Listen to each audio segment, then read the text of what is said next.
Hello everyone, we are going to start with a new chapter जिसका name है introduction to nutrition. इसमें कुछ topics हैं जो आज हम करने वाले हैं। उनके मैं पहले नेम बता देती हूँ कि हम क्या क्या करेंगे, then we will start with the chapter. Okay, तो सबसे पहले हम बताएंगे what is health, definition of nutrition, balance diet, macro and micro nutrients, metabolism, RDA recommended dietary allowance, BMI, BMR, malnutrition, under and overnutrition, role of nutrition in maintaining health, factors affecting food and nutrition। ये सारी चीज़ें हैं जो हम आज पढ़ेंगे and this classification of nutrients we will discuss in another video. Okay, so starting करते हैं हम हेल्थ से। What is health? Health is a state of complete physical, mental, and social well-being and not merely the absence of disease or infirmity। ये जो हमें definition है वो world health organisation ने दी थी। So we have to learn it by heart with no changes, क्योंकि जो भी डेफिनेशंस दी जाती हैं वो हमें एज इट इज़ याद करनी पड़ती है। नेक्स्ट डेफिनेशन है न्यूट्रिशन की। Nutrition is the process of taking food and using it for growth, metabolism and repair. इसका मतलब है कि जो न्यूट्रिशन हम एज फूड हम इनटेक करते हैं वो हमारी ग्रोथ, मेटाबॉलिज्म और रिपेयर के लिए यूज़ होती है। And next definition is human nutrition is a scientific discipline concerned with the access and utilization of food and nutrients for health, growth, development and well-being of an individual। कि nutrition क्या होता है? ये scientific discipline है जो हमारी access को, utilisation को, जो हमारी फूड है उसकी न्यूट्रिएंट्स को कि किस चीज़ में यूटिलाइज़ करते हैं हम उसको, हेल्थ के लिए, अपनी ग्रोथ के लिए, हमारे डेवलपमेंट के लिए और हमारे वेलबींग ऑफ इंडिविजुअल के लिए। तो ये है हमारी definition. Next is balance diet. What is balance diet? A diet that contain all essential macro micronutrients in optimum quantities and in proper proportion to meet the requirements। Balance diet वो diet होती है जिसमें हमारे macro और micro nutrients जो हैं वो proper एक क्वांटिटी में प्रेजेंट होते हैं जो हमारी बॉडी की रिक्वायरमेंट्स को पूरा करने के लिए ज़रूरी होते हैं। तो सबसे पहले हम पढ़ते हैं मैक्रो न्यूट्रिएंट्स। मैक्रोन्यूट्रिएंट्स में के एग्जांपल्स आते हैं फैट्स, प्रोटीन्स एंड कार्बोहाइड्रेट्स। ये जो है हमारे को, जो हमारी डेली रिक्वायरमेंट है बॉडी की, ये इनकी सबसे ज़्यादा होती है, इसीलिए हम इनको मैक्रोन्यूट्रिएंट्स कहते हैं। फिर आते हैं माइक्रोन्यूट्रिएंट्स। माइक्रोन्यूट्रिएंट्स वो होते हैं जो थ्रू आउट द लाइफ हमें स्मॉल अमाउंट में चाहिए होते हैं, like essential vitamins and minerals required by the body in small amount throughout the life cycle।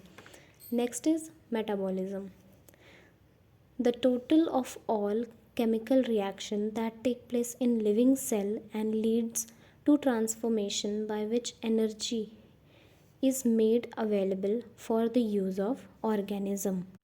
तो मेटाबॉलिज्म का मतलब क्या हुआ?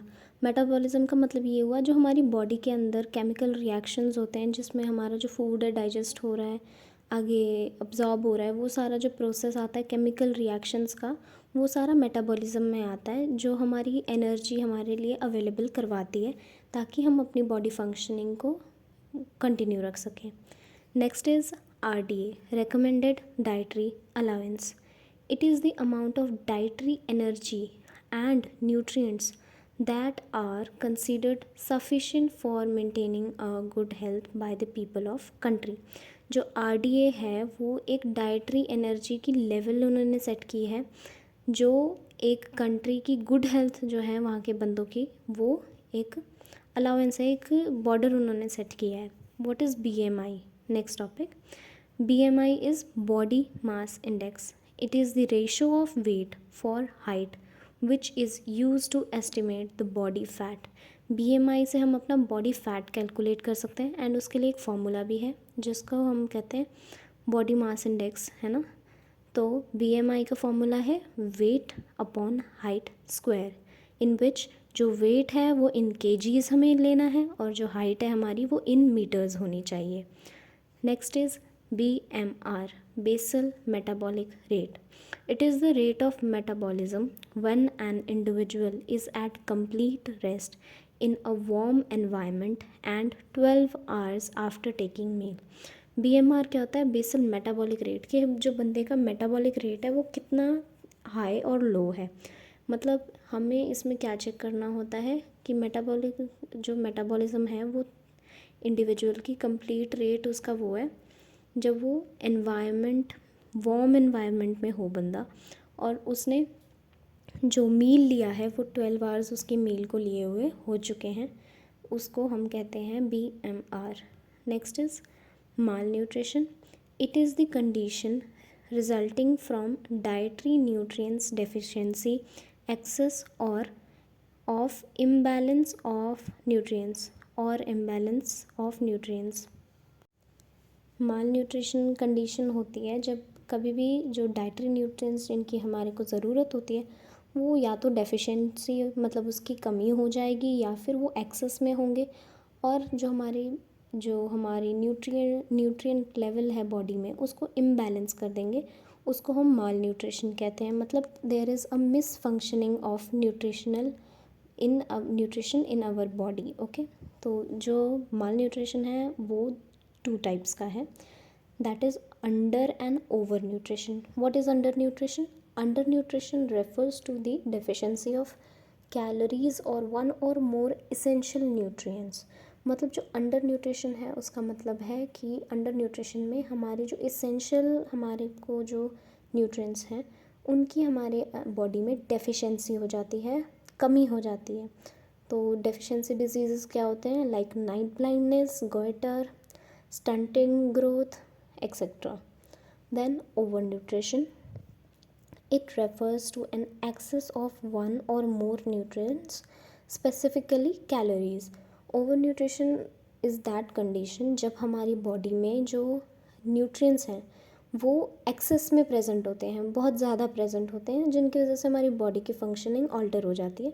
और लाइक कैलोरीज़ हैं, जब कैलोरीज ज़्यादा हो जाती हैं तो क्या होता है, ओबेसिटी हो जाती है। ओबेसिटी क्या होती है, ओबीज़, एक पर्सन ओबीज़ हो जाता है, वो मोटा हो जाता है। और हाइपरटेंशन, अब हाइपरटेंशन कंडीशन तब होती है लाइक जब हमारे सॉल्ट्स ज़्यादा हो जाते हैं, इसलिए सॉल्ट हमारे को फिर वहाँ पे रिस्ट्रिक्शन की जाती है।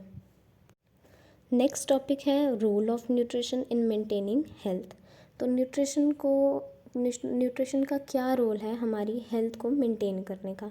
न्यूट्रिशन जो है वो बहुत ही इम्पॉर्टेंट रोल प्ले करती है हमारी हेल्थ को मेंटेन करने में। कैसे? इसके कुछ पॉइंट्स हैं, जैसे कि प्रोवाइड स्ट्रॉन्ग इम्यूनिटी। अगर हमारा न्यूट्रिशन अच्छा नहीं होगा तो हमारी इम्यूनिटी स्ट्रॉन्ग नहीं होगी, जिसकी वजह से हमारे को बहुत सारी डिजीज़ेस लग सकती हैं, बीमारियां हो सकती हैं। और जैसे इसमें हमने लिखा है if poor nutrition can lead to lack of immunity, जिसकी वजह से हमें बैक्टीरियल, वायरल, फंगल कोई भी इन्फेक्शन हो सकता है। ठीक है। Promote wound healing. What is wound? मतलब जो चोट लग जाती है, कभी कट लग गया, कुछ हो गया। If our nutrition and immunity is strong तो जो हमारा वूंड हीलिंग का जो प्रोसेस है वो फास्ट रहता है, उससे हमारे जो वूंड्स हैं वो जल्दी हील हो जाते हैं। ठीक है। Then next is promotes optimal growth and development. अगर हमारा न्यूट्रिशन एंड इम्यूनिटी सही है तो हमारे को बीमारियां कम लगेंगी, एंड उसके साथ जो हमारा ग्रोथ रेट है वो इंक्रीज़ हो जाएगा, हमारी ग्रोथ अच्छे से होगी, बिल्कुल सही तरीके से होगी। Minimise age related problems.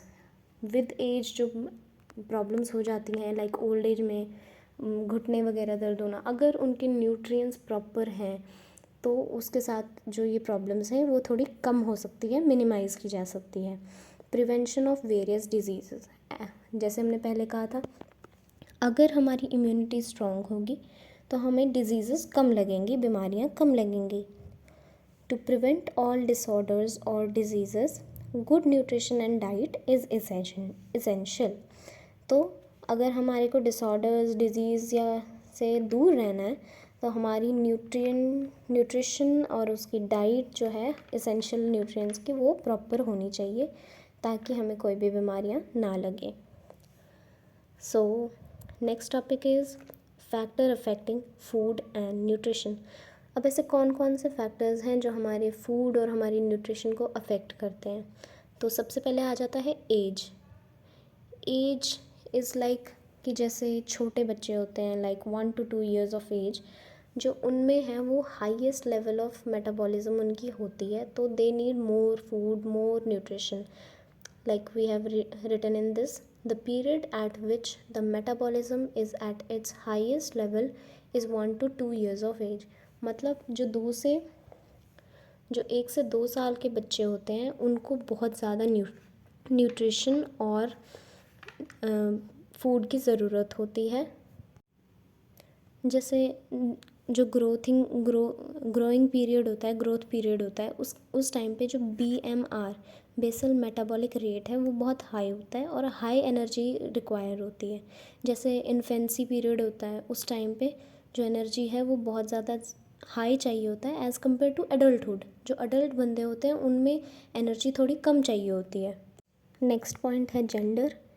Nutritional requirements are different for men and women because of body composition and reproductive function. तो men और women जो हैं उनका न्यूट्रिशनल रिक्वायरमेंट जो है वो डिफरेंट होता है, क्योंकि like in females we have periods and menstruations, like pregnancy के टाइम पे ये सारे जो अलग अलग पीरियड्स होते हैं उस टाइम पे अलग अलग तरीके का न्यूट्रिशन चाहिए होता है. उस हिसाब से फिर दोनों का जो जेंडर भी है एक मेन रोल प्ले करता है. मैन जो है उनको ज़्यादा कैलोरीज़ एंड प्रोटीन्स की ज़रूरत होती है, और जो वुमेन्स हैं उनको आयरन की ज़्यादा ज़रूरत होती है बिकॉज ऑफ मेंस्ट्रुएशन. और जो प्रेग्नेंट एंड लैक्टेटिंग मदर्स होती हैं उनको कैलोरीज़ एंड न्यूट्रिएंट्स जो है वो सबसे ज़्यादा चाहिए होते हैं, because they are not only providing the nutrients for themselves but to a foetus जो कि उनकी बॉडी के अंदर है, यूट्रस में. ओके. नेक्स्ट पॉइंट आता है एक्सेसिबिलिटी. एक्सेसिबिलिटी का मतलब होता है कि कोई बंदा किसी चीज़ को उसकी कितनी पहुंच में है. जैसे अगर हम डेली वेज जो वर्कर्स होते हैं उनकी बात करें, जो डेली वेजेस अर्न करते हैं, तो वो लोग अपनी स्टेपल डाइट पे ज़्यादा पैसा खर्च करेंगे as compared to fruits and vegetables. तो एक्सेसिबिलिटी भी डिपेंड करती है कि बंदे के न्यूट्रिशनल फैक्टर्स को अफेक्ट करती है कि उसके पास कितना पैसा है, कितना वो एक्सेस कर सकता है किसी भी चीज़ को. Next point comes economic factors. Economic factors में एक फैक्टर है अफोर्डेबिलिटी.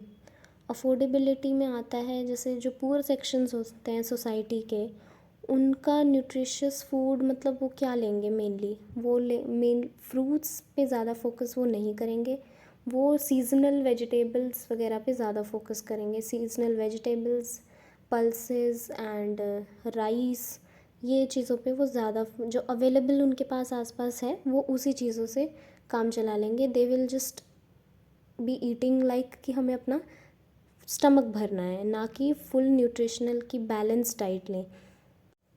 तो जो ऐसे एरियाज़ होते हैं उन सब में लाइक जैसे गवर्नमेंट ने कुछ प्रोग्राम्स स्टार्ट किए हैं जिनके साथ जो है प्रेग्नेंट वुमेन्स, लैक्टेटिंग मदर्स और चिल्ड्रंस को फूड प्रोवाइड किया जाता है. लाइक इन स्कूल्स जो मिड डे मील स्कीम है इन इंडिया वो इंट्रोड्यूस की गई है for providing proteins and carbs जो कि प्रॉपर अमाउंट में बच्चों को मिल सके. Next is social factors. जो सोशल फैक्टर्स हैं हम उसको को रिलेट कर सकते हैं सुपरस्टिशंस के साथ, क्योंकि जैसे इन इंडिया मोस्टली जो प्रेग्नेंट वुमेन्स हैं उनको they should drink milk with saffron, ताकि जो बेबी का कलर है वो फेयर हो, वो बेबी जो है वो वाइट हो, ऐसा माना जाता है. मतलब मेजर्स जो ऐसे फिर कुछ रिस्ट्रिक्शंस हैं in Indian society that they don't allow pregnant women to eat like papaya, meat, eggs, legumes, है ना. तो वो they make women to avoid these things, क्योंकि जो people को ऐसा लगता है, people think that they believe that these increase heat production in the body of women. So अगर heat production ज़्यादा होगी तो they think कि baby will be aborted. That's why they restrict pregnant women to eat these things. Next point is ethnicity and culture. Ethnicity and culture में ये है कि like there is a separate food system at each area. Like in India, north Indians eat something else, south Indian eat something else. In south अगर हम बात करें तो mostly जो है fish, rice is the most famous things, like idli dosa sambar is another type thing, but rice is the most must, मतलब कि वो हमेशा ही खाते हैं। But in north India side roti, chapatis, these are the must, कि मतलब रोटी होनी ही चाहिए, एंड दाल, सब्ज़ी, ये चीज़ें। Next is health status. तो a healthy person can consume different variety of food whereas a sick person can not, क्योंकि हेल्दी पर्सन जो है they feel better so they can eat whatever they want, but as a sick person they can't eat all the things which are available. तो उनको soft food दिया जाता है जो कि वो ईज़िली डाइजेस्ट कर सकें। नेक्स्ट पॉइंट आता है educational status. Educated person has enough knowledge on the dietary patterns that should be taken or avoided at the times different health status. So it also affects the health and food nutrition of a person. So thank you everyone for watching my video and listening to me about explaining this chapter. So next topic जो हमने छोड़ा था वो था classification of nutrients, वो हम next video में करेंगे। तब तक के लिए thank you so much for watching this, and please like, share and subscribe my channel. Thank you so much.